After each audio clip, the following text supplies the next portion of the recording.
Dovoľte mi na úvod povedať, prečo sme vás sem pozvali, čo je cieľom nášho stretnutia, takýchto našich stretnutí. Aj tak stručne zhrniem, ako vidíme my v SDK UDS dnešnú situáciu, čo by sme chceli najmä do budúcna presadzovať.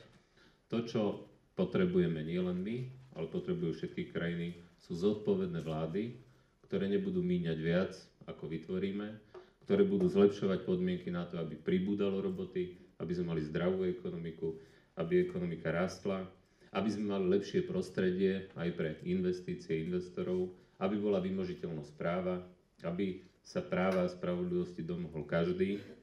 Musíme oveľa viac investovať do vzdelania, vedy, výskumu, aby sme boli schopní nielen teraz dať ľuďom prácu na montážnych linkách, ale aby sme boli schopní konkurovať aj v budúcnosti ďalej. Slovensko je životne závislé na tom, aby sme boli súčasťou Európskej únie a aj eurozóny. A jednoducho sa nedá povedať, no, tak my chceme byť súčasťou eurozóny, my chceme sa podieľať na tých výhodách, ale keď treba riešiť problémy a zúčastňovať sa a aj platením, tak my sa nebudeme zúčastňovať na platení, my sa nebudeme zúčastňovať na riešení problémov, ale zároveň chceme byť súčasťou. Tak samozrejme, že potom, keď sa bude formovať nová eurozóna, tak tí, ktorí budú rozhodovať o tom, kto tam bude a kto nie, tak takýchto partnerov samozrejme nebudú chcieť, aby boli súčasťou a tie dôsledky by boli naozaj enormné.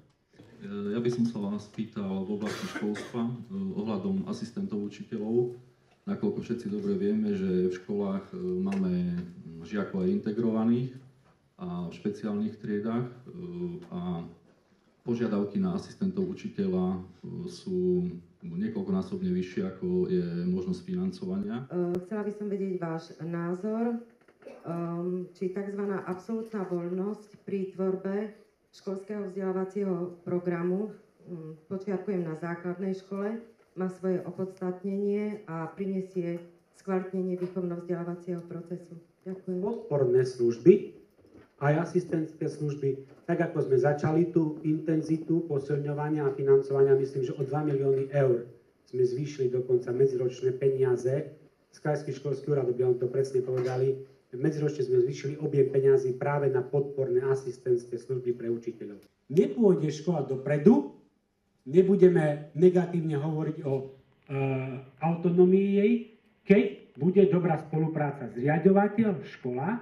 Ten riaďovateľ má tam svojho manažera a ten musí mať pozitívny motivačný mechanizmus na svojich učiteľov. A potom tu príde ministerstvo školstva s tým, že bude sa snažiť zlepšovať financovanie a budeme sa snažiť aj oddeliť tie školy, ktoré dlhodobo sa budú blížiť, alebo tá delta bude sa zmenšovať, približovať k tomu priemeru, alebo budeme zhoršovať tých, ktorá tá delta dlhodobo bude klesať. Ale vždy budeme pozerať aj na obsah, na žiakov tej školy a na to nám budú slúžiť, tak ako som povedal, práve tieto merania, ako spätná väzba pre politikov a spätná väzba pre učiteľov a zriaďovateľov.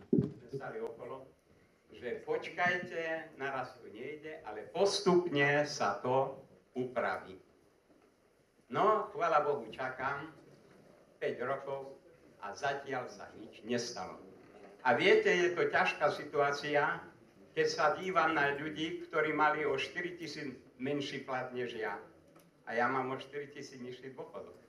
To je neuveriteľná vec. Áno, uznávam. Problém je v tom, že vyriešiť to úplne sa nedá, respektíve ťažké z dôvodov finančných. Buď by sme museli znížiť dôchodky tým novým dôchodcom, alebo výrazne zvýšiť tým starým. Znížiť dôchodky tým, ktorí ich majú, je samozrejme veľmi citlivé. Zvýšiť starodôchodcom, na to nie sú peniaze. Ale čiastočne, a len čiastočne to riešime tým, že sme zmenili valorizáciu dôchodkov. Že sa nevalorizuje percentom, ale pevnou sumou. Čiže a to čiastočne samozrejme znižuje, lebo tá pevná suma pri nižších dôchodkoch robí viac percentuálne ako pri tých vysokých. Podnikám v oblasti energetiky a dá sa povedať, že v poslednom období sa stále častejšie vyskytujú problémy s vymoženosťou pohľadávok a s tým súvisia so prvotnou platobnou neschopnosťou. Takže ja by som sa chcel opýtať, čo v tejto oblasti vlastne, viem, že pani Žitňanská pripravila nejaké kroky, ale zrejme dovoliť sa to nestihne, ale aspoň chcem z vašej strany počuť, aké vlastne opatrenia ste prijali v tejto oblasti. Ďakujem. My sme vlastne navrhovali systém, ktorý by naozaj veľmi rýchlo napomohol tomu, že by ste sa vedeli dostať k peniazom, ktoré sú vám dlžné, že by sme urobili celý systém, ktorý by mal prejsť cez exekútora. To, čo sme stihli a už sme zmenili v zákone, súvisí to s konkurzom, je, že ak tí, čo neplatia,